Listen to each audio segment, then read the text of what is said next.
Have you ever noticed how the battle starts before Monday morning even arrives? Sunday night rolls around, and suddenly your child's stomach hurt, the tears will begin, and they can't sleep, and you know that the Sunday scaries are there. Monday morning comes, and you're standing at the front door trying everything you can possibly to get them into the car. By the time you pull into the school parking lot, they're melting down completely. You've been told it's anxiety. You've been told it's just a phase they're going to grow out of. But maybe someone has even told you they're manipulating you and that you just need to be more firm. But deep down, you know your child. You know this is not fake. You know something much bigger is happening inside of their body. You can just feel it. Because this isn't a child choosing to be difficult. This is a nervous system that is stuck in 100% survival mode. And once you understand what's actually happening inside your child's nervous system and body, the entire conversation around school changes. This video is for parents whose child genuinely just cannot walk into school. Not the child who simply doesn't want to. It's for parents who are exhausted from hearing they're just avoiding responsibility. You have to stop giving in.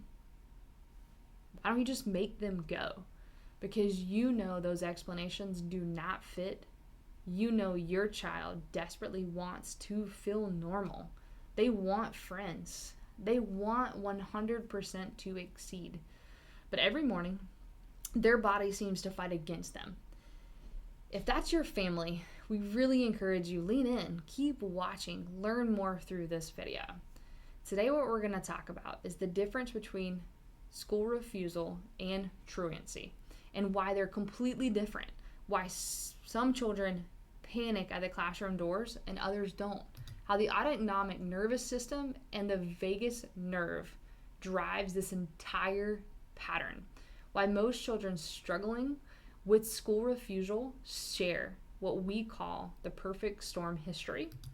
And finally, we're going to dive into how neurologically focused chiropractic care helps address the root cause instead of simply managing or masking the symptoms. School refusal affects an estimated 2 to 5% of children school-aged. But here's what's actually more important.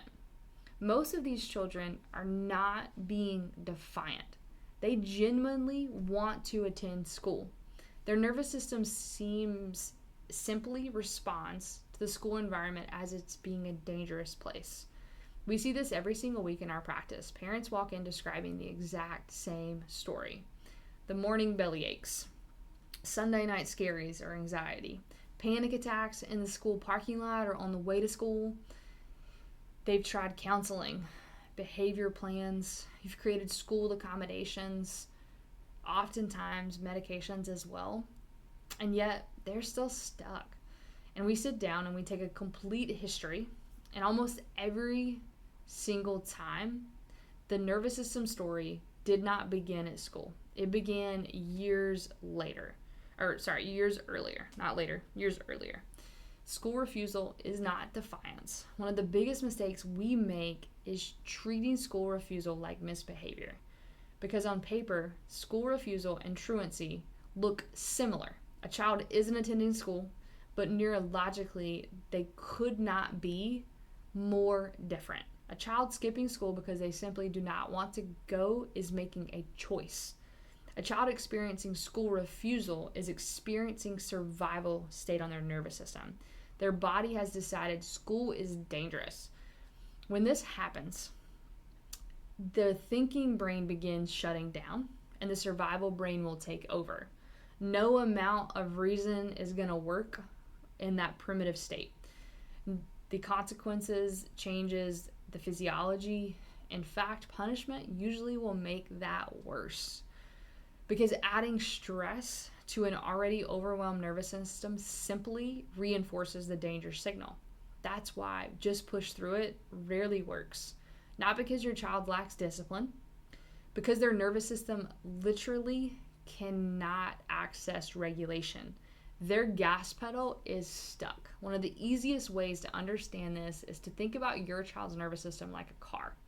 The autonomic nervous system has two branches. You have a sympathetic branch, that's your gas pedal. It is designed for protection, fight, flight, freeze. Then there's the parasympathetic side of the nervous system. That's the brake pedal side. This side of the nervous system allows the body to actually go into a calmer state. We see the digestive system come online here. You're going to see sleep. The ability to learn.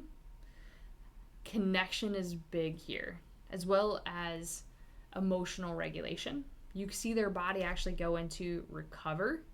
So a healthy nervous system is going to move between both of these systems smoothly and effortlessly. They press the gas when there's a danger, and then they come right back to the brake when they're safe. But children struggling with school refusal, the gas pedal is stuck down. Oftentimes it's been there for years. Their body is constantly asking, am I safe? Instead of, what can I learn today? They don't have the opportunity to do that. And once that happens, even walking into a classroom can feel like they're walking into danger. Oftentimes, we see that missing piece to this story is the vagus nerve. One of the biggest pieces almost no one is talking about is the vagus nerve. It's the longest cranial nerve in the entire body. It's one of the primary communication highways between the brain and the body through the nervous system, right? The nervous system connects that. It influences heart rate. It influences digestion, breathing, emotional regulation. Even when your child's ability to feel socially safe is connected to this nerve. When the vagus nerve is functioning well, a child can read facial expressions. They can connect with their teachers. They can adapt to stress in their environment. They can recover after difficult moments. But when that communication system becomes overwhelmed, everything changes for them. What we see is there's suddenly normal situations begin, they actually feel threatening to them. This is also why so many kids will experience stomach aches before school. Their stomach isn't just making up that symptoms. Their gut, brain are constantly communicating through their vagus nerve. And when the nervous system senses danger, the digestive system is one of the very first places to respond. That stomach pain is often the body's alarm system, not an excuse. Let's talk about the perfect storm. One of the biggest misconceptions is believing school refusal begins in elementary school. Most of the time, it started years before. At our office, we refer to this as the perfect storm. It's the accumulation of stress that shapes the developing nervous system over time. Maybe pregnancy involves significant stress. High cortisol levels can influence how the baby's nervous system develops. Then birth may often be difficult. Prolonged labor, we see C-section births often.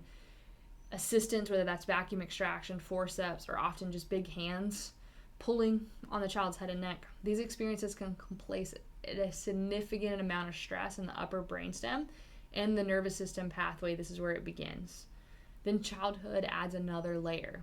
We see repeated ear infections, often treated with consistent antibiotics each and every time. Sleep struggles, sensory sensitivities, emotional stress. One stressor by itself isn't the problem. It's the accumulation, layer after layer, year after year, that's been building and wiring and firing into their nervous system until eventually the nervous system loses its flexibility. And by the time kindergarten arrives, it does not look like a nervous system problem anymore. It looks like a behavioral problem. But underneath that surface, the physiology has been building for years. So neurological chiropractic care shifts in. This is exactly why we never guess. We measure their nervous system. We use insight scans to objectively evaluate the nervous system function. We look at heart rate variability, or HRV, in our office to understand how well the nervous system shifts between stress and regulation. We use surface EMG to measure the muscles and the tension alongside the spine to identify where stress is being held and the neuromotor system is impacted based on that stress being stuck in their nervous system. And we use thermal scans to identify areas of the nervous system that is imbalanced, or the term we use often is dysautonomia. So instead of asking, how stressed do you feel? Because often kids cannot relate that. We're actually measuring how the nervous system is functioning. And from there, through gentle neurologically focused adjustments, help reduce that stored stress and improve communication between the brain and the body through the autonomic nervous system. One of the most rewarding parts of care is watching the changes happen in the order of the nervous system healing. Usually, you're going to see the foundation set first, which is going to be sleep, and we're also going to see digestion improving here. And then beyond that, we'll start to see slow, steady transitions of emotional regulation. Parents often tell us they just seem to be enjoying life more. They're smiling so much more. There's times where we're seeing a calmness in them. Mornings don't feel like a battle. Though we still have our mornings, we're seeing more wins than we are losses. Because when the nervous system becomes more adaptable, everything else starts to become easier too. If your child is struggling with school refusal, please hear this. They are not broken, and they are not choosing this. You know that within your gut. You feel that. There's responding to a nervous system that's been stuck in protection mode for a very long time. But the good news is the nervous system is an incredible ability to change. But first, someone has to actually take a look at it. Let's measure it. Understand what's driving the response beneath that behavior. That's exactly what we do every day at Cultivate. Our team performs a comprehensive neurological exam, those 3 scans we've already talked about. So when we understand exactly how your child's nervous system is functioning and build a personalized, specific care plan for them to move towards regulation and resilience, if that story sounds familiar for your family, we would love to help.